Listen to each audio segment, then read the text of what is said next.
Voici votre synthèse rapide pour tout comprendre sur la mécanique des options d'achat. Derrière le jargon, ce contrat n'est qu'un simple bras de fer et un transfert de risque entre deux acteurs aux intérêts opposés, ce qui donne vraiment envie de savoir comment le système se protège.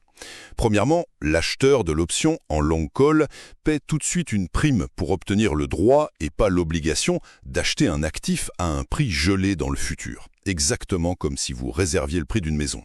Son risque est strictement limité à cette prime, alors que son profit est théoriquement illimité. Mais bon, si le risque est si faible pour l'acheteur, pourquoi quelqu'un accepterait-il d'être de l'autre côté du pari ?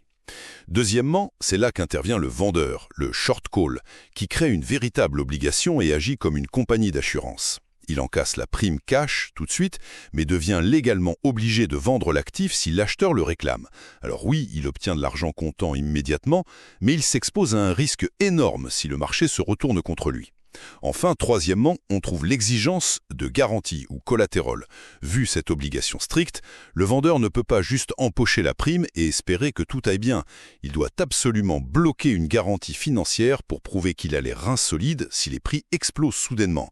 Voyez ça comme un immense dépôt de garantie exigé pour prouver qu'on peut assumer le pire scénario possible, et c'est exactement ça qui empêche le système de s'effondrer. En résumé, le marché des options est simplement un équilibre parfait entre un acheteur qui s'offre un potentiel illimité à moindre coût et un vendeur qui accepte une obligation sous haute surveillance financière.